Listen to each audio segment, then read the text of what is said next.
noite. Que a paz de Jesus esteja conosco e que aqui possamos ouvir o pouquinho que vos trago sobre o apóstolo Mateus. Sabe-se muito pouco sobre os apóstolos, porque eles, antes de serem os discípulos de Jesus, eram pessoas vulgares, pessoas que tinham o seu trabalho, tinham a sua família e, portanto, não eram tão falados assim.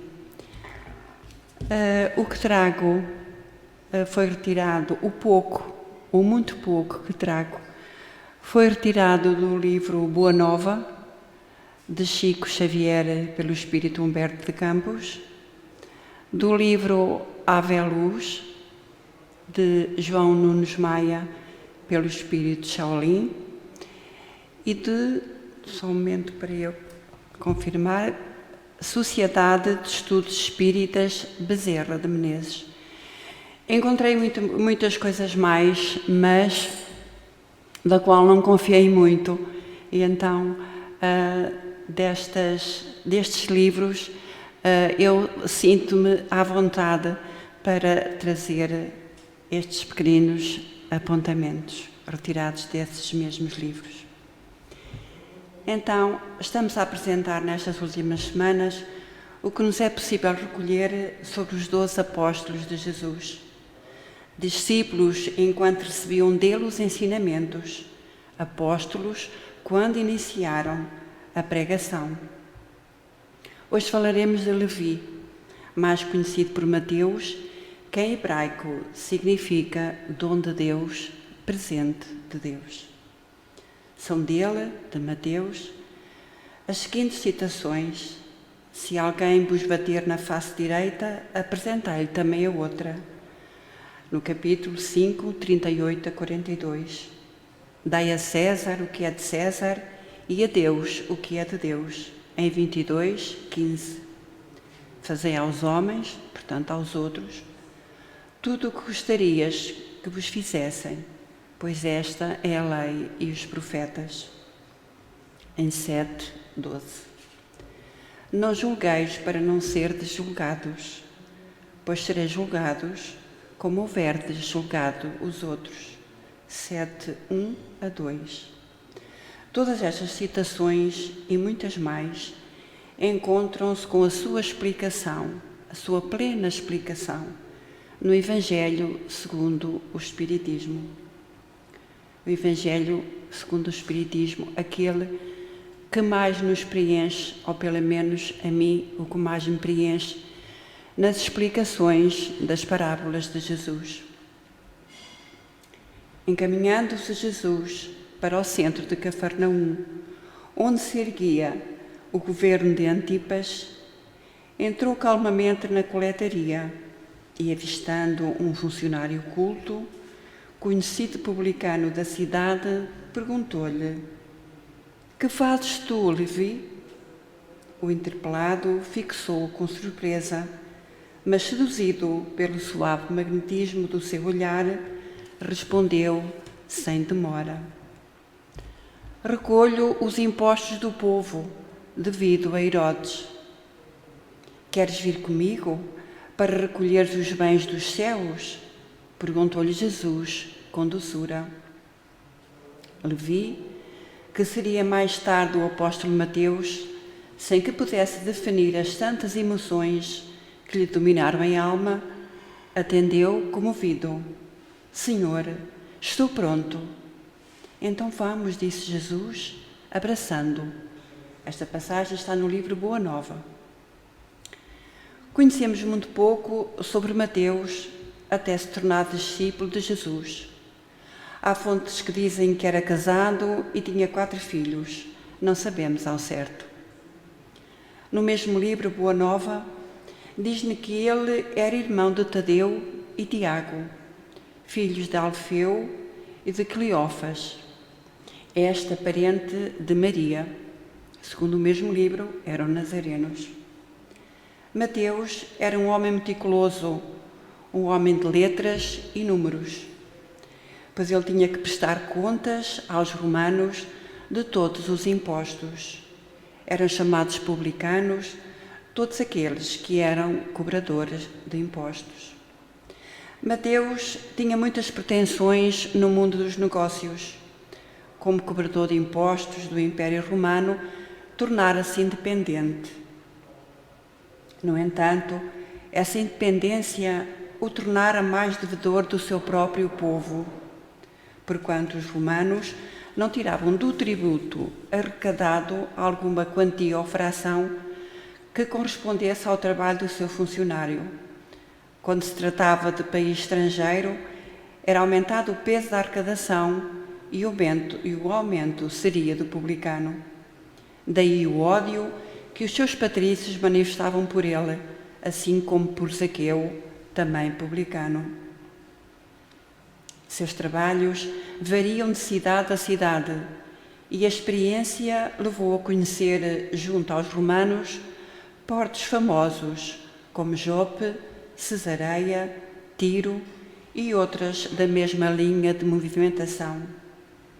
No entanto, a sua atuação restringia-se à Galileia por motivos especiais de Roma, a quem ele servia. Serviu com mais intensidade no mar da Galileia, largueza de águas abençoadas, filhas do Jordão, senda de águas que foi o maior motivo da existência de 9 cidades que as circundavam, com mais de 200.000 pessoas. Cobrador de impostos por parte dos romanos, era dos mais famosos em todo o mar da Galileia. Era um homem inteligente e até sensível, homem de fácil relacionamento. Por vezes exigente, com pessoas que se descuidavam de pagar o que lhes era devido, o que a lei declarava. Às vezes manso e até bondoso, com aqueles que cooperavam com a lei de César. Dá a Deus o que é de Deus, ou seja, dá a César o que é de César e a Deus o que é de Deus. Assim o entendia Mateus, e como nós também devemos entender. Algumas vezes sentia o cansaço de ouvir abafadas revoltas contra os opressores romanos, de cujo sistema ele fazia parte. As lamentações do povo já estavam torturando seus mais profundos sentimentos. E não era isso que ele queria de verdade, tanto que foi entendido pelo Divino Mestre que o chamou, tirando-o da imposição de Roma para a liberdade, para o prazer de sentir a felicidade dos outros. A partir daí, depois que conheceu Jesus, distribuiu com amor os recursos que possuía. A cultura de Mateus ajudou muito na disseminação do Evangelho. Ele era conhecedor de todos os costumes e o exercício de lidar com pessoas de todas as classes fez desenvolver nele o dom de falar e a disciplina de ouvir. O propósito principal de Mateus, assim como os dos seus companheiros, não foi oferecer uma história de circunstância que rodeasse a vida de Jesus e de tudo o que marcou a sua vida.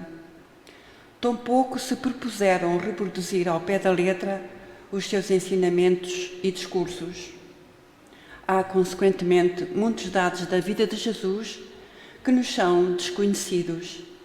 Na realidade, eles não escreveram para nos transmitir uma completa informação do género biográfico, mas segundo a palavra de João, para que creiais que Jesus é o Filho de Deus e, crendo, tenhais vida em seu nome.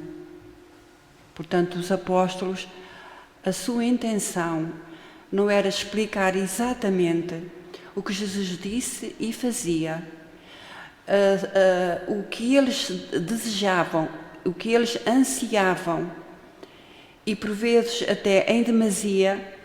Muitas vezes Jesus os acalmava, transmitindo-lhe fé em Deus, mas eles queriam que reconhecessem, que todos reconhecessem que Jesus era o Messias que os profetas anunciavam. Era esse o grande desejo que todos sentiam, que Jesus fizesse em muitas das ocasiões as coisas das quais não eram essa a missão de Jesus. Portanto, os apóstolos também levaram o seu tempo para conhecer verdadeiramente a missão de Jesus, mas a sua intenção foi a melhor. Então Mateus tinha sabedoria e entendia tudo o que Jesus amorosamente ensinava. Ele era o apóstolo que mais longas notas das falas e ensinamentos de Jesus tomava. Notas essas que foram usadas ao que se tornou no Evangelho de Mateus, o Evangelho de Mateus. Todos beberam dos ensinos de Jesus para mais tarde espalharem a água viva do Senhor. O Evangelho de Mateus é o que possui mais estilo judaico. Era o Evangelho mais utilizado pela Igreja primitiva. Consta-se que pregou na Judeia, depois de haver percorrido grande parte da Etiópia e da Pérsia. Existem várias versões sobre a sua morte. Uma delas é que teria morrido na Etiópia, apedrejado e decapitado. Não sabemos ao certo. Dizem que as suas relíquias teriam sido encontradas no ano de 1080 e levadas para a cidade de Salerno, em Itália, onde se encontram até hoje e são consideradas verdadeiras pelos crentes. No seu Evangelho faz mais de 60 citações que anunciavam o advento do Cristo, a chegada do Messias. A genealogia de Jesus, logo no primeiro capítulo, assim como o sonho de José, a visita dos magos, a matança de Herodes, o arrependimento de Judas, aparecimentos do Cristo ressuscitado e outros. Também em seu Evangelho nos apresenta alguns atributos da divindade, atributos de Deus. Mateus cita também 5 grandes sermões. O Sermão do Monte, ou Montanha, capítulo 5 a 7. O Comissionamento dos Apóstolos, capítulo 10. As Palavras sobre o Reino, capítulo 13. O Sermão da Semelhança do Crente com a Criança, capítulo 18. O Sermão da Segunda Vinda de Jesus, capítulo 24 e 25. O mais conhecido e que resume toda a conduta cristã é o Sermão do Monte ou Sermão da Montanha.